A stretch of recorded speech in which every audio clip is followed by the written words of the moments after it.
دوستو، اگر تم غریب ہو اور امیر ہونا چاہتے ہو تو صاف گوئی اور ایمانداری کو مضبوطی سے اپناؤ۔ بہت جلد امیر ہو جاؤ گے۔ دشمن بنانے کے لیے ضروری نہیں کہ لڑا جائے، بس تھوڑے سے کامیاب ہو جاؤ، یہ سب آپ کو خیرات میں مل جائیں گے۔ ناظرین کرام، ایک دفعہ کا ذکر ہے کہ کسی گاؤں میں ایک کسان کے گھر کے باہر تین پردیسی بوڑھے مرد آرام کی غرض سے بیٹھے آپس میں گفتگو کر رہے تھے۔ کسان کی بیوی نے تین پردیسی افراد کو دیکھا تو اس کے دل میں آیا کہ یہ تینوں لمبے سفر سے آئے لگتے ہیں اور بھوکے ہوں گے، چنانچہ وہ انہیں کھانے کی دعوت دینے گئی۔ کسان کی بیوی نے تینوں کو کھانے کی دعوت دی تو ایک بوڑھا بولا، کیا آپ کے گھر میں آپ کا شوہر یا رشتہ دار کوئی اور مرد موجود ہے؟ کسان کی بیوی بولی، میرا شوہر کھیتوں میں ہل چلانے گیا ہے اور وہ شام کو واپس لوٹے گا۔ بوڑھے نے عورت کی بات سن کر جواب دیا، پھر ہم آپ کے گھر کھانا کھانے نہیں آ سکتے، کیونکہ ہم صرف اسی گھر میں کھانا کھانے جاتے ہیں جہاں کوئی مرد موجود ہو۔ بوڑھے کے جواب پر کسان کی بیوی واپس گھر لوٹ آئی اور اپنے روزمرہ کے کاموں میں مشغول ہو گئی۔ شام کو کسان کھیتوں سے واپس لوٹا تو اس نے تینوں بوڑھوں کو گھر کے قریب بیٹھا پایا تو اپنی بیوی سے پوچھا، یہ تینوں پردیسی مہمان لگتے ہیں، کیا تم نے ان سے کھانے کا پوچھا؟ بیوی بولی، میں ان سے پوچھنے گئی تھی،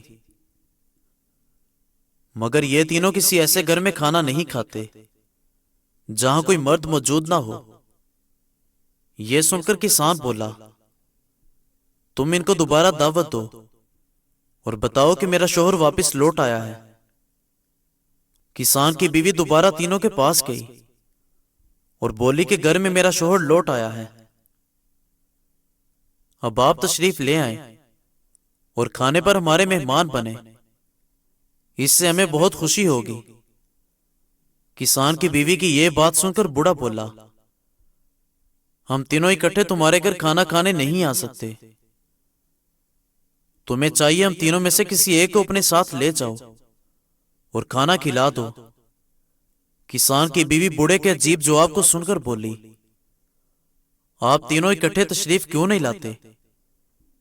اس بات پر بوڑھے نے جواب دیا، ہم تینوں میں سے کوئی ایک جہاں موجود ہو، باقی دونوں وہاں سے چلے جاتے ہیں۔ پھر اپنے ایک ساتھی کی طرف اشارہ کیا اور بولا، یہ دولت ہے اور یہ جس گھر میں جاتا ہے وہاں کے افراد کو دولت کی ریل پہل ہو جاتی ہے۔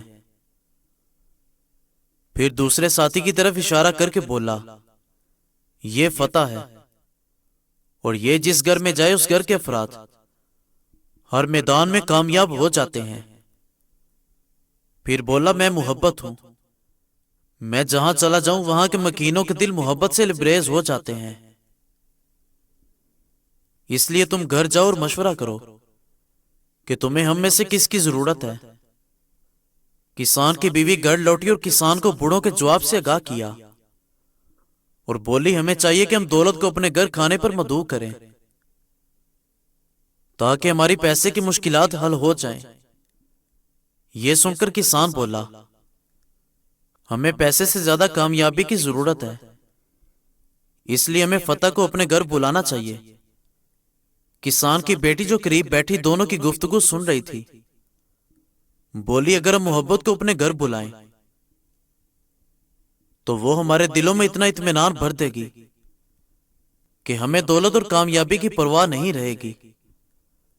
دونوں میاں بیوی بیٹی کی بات سے متفق ہو گئے اور کسان کی بیوی کو بھیجا کہ محبت کو بلا لاؤ۔ بیوی گئی اور بوڑھوں سے کہا کہ آپ میں سے محبت میرے ساتھ تشریف لے آئے تاکہ ہم اس کی مہمان نوازی کر سکیں۔ یہ سن کر خطاب کرنے والا بوڑھا اٹھا اور کسان کی بیوی کے ساتھ چل پڑا۔ جب وہ کسان کے گھر کے دروازے پر پہنچے تو کسان کی بیوی نے دیکھا کہ باقی دو بوڑھے بھی پیچھے ہی چلے آ رہے ہیں۔ کسان کی بیوی نے پوچھا کہ آپ تینوں تو اکٹھے نہیں جاتے، اب کیا ہوا کہ آپ تینوں اکٹھے آ گئے؟ آنے والے بوڑھوں نے جواب دیا، فقط محبت ہم میں سے ایک ایسا فرد ہے جس کے بارے میں ہمیں حکم ہے کہ جہاں محبت تنہا جائے وہاں اس کے پیچھے پیچھے چلے جاؤ۔ جذباتی ہونا، جلد غصہ کرنا، چھوٹی چھوٹی باتوں کو دل پہ لے لینا اور جلد رو دینا ایک صاف دل انسان کی نشانی ہوتی ہے۔ اس کی وجہ جذبات میں شدت کا ہونا ہے۔ یہ سب خوبیاں کبھی کسی منافق میں نہیں پائی جاتی۔ ان لوگوں کا تعلق ان لوگوں سے ہوتا ہے جو رشتوں کو دماغ سے بڑھ کر دل سے نبھاتے ہیں۔ ایسے لوگ دوسروں کے لیے کسی نعمت سے کم نہیں ہوتے۔ ایک باوقار شوہر اپنی بیوی کو اپنی عزت سمجھتا ہے اور کبھی اس کا وقار اور عزت نفس کو نہ خود مجروح کرتا ہے اور نہ کسی کو ایسا کرنے دیتا ہے۔ دو جگہوں پر اپنی بیوی کو اکیلا نہ چھوڑنا۔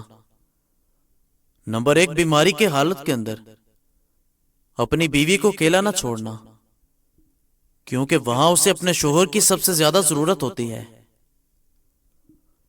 نمبر 2، اپنے گھر والوں کے سامنے اس کی عزت بنانے میں پیچھے نہ ہٹنا، کیونکہ جب عورت کا ساتھ دینے والا مرد موجود ہو تو عورت خود کو دنیا کی سب سے طاقتور عورت محسوس کرتی ہے۔ لوگوں کے دلوں میں اپنا مقام اس طرح بناؤ کہ اگر مر بھی جاؤ تو تمہارے لیے دعا کریں، اور اگر زندہ رہو تو ملنے کی آرزو کریں۔ ہر شخص کا امتحان مختلف ہوتا ہے۔ بظاہر نیک نظر آنے والے لوگ بھی اپنے اندر ہر وقت شیطان سے لڑ رہے ہوتے ہیں۔ ان کے بھی غم ہوتے ہیں، وہ بھی ٹوٹتے ہیں، ان کے لیے بھی کچھ اچھے کام کرنا آزمائش بنا رہتا ہے۔ کسی کے لیے پردہ، کسی کے لیے زبان کے گناہ، کسی کے لیے آنکھ کی خیانتیں، اور کسی کے لیے سچ بولنا۔ ہر شخص کا امتحان مختلف ہوتا ہے۔ بھلے محبتیں حلال ہوں، جب ہم اللہ تعالیٰ سے بڑھ کر کسی کو چاہتے ہیں، اللہ تعالیٰ سے بڑھ کر کسی کو وقت دیتے ہیں، اللہ تعالیٰ سے بڑھ کر کسی کے لیے لکھتے ہیں، اللہ تعالیٰ کے کلام سے بڑھ کر کسی کو سنتے ہیں، پھر ہم توڑ دیے جاتے ہیں، رون دیے جاتے ہیں، ٹھکرا دیے جاتے ہیں، بکھیر دیے جاتے ہیں۔ لوگوں سے یاد کرنے کا شکوہ مت کرو، کیونکہ جو انسان اپنے رب کو بھول سکتا ہے وہ سب کو بھول سکتا ہے۔ شادی کا کھانا ہوتا تو ایک وقت کا ہے، لیکن اس کے پیچھے کسی باپ کی پوری عمر کی محنت ہوتی ہے۔ بلا وجہ اس میں نقص نہ نکالا کریں۔ میں نے بس یہی سیکھا ہے کہ اگر کسی کے پاس رہنا ہے تو تھوڑا دور رہنا چاہیے۔ جو نصیب میں ہے وہ چل کر آئے گا، اور جو نصیب میں نہیں وہ آ کر بھی چلا جائے گا۔ امید صرف اللہ تعالیٰ سے لگا لو، دنیا کی محتاجی سے نجات مل جائے گی۔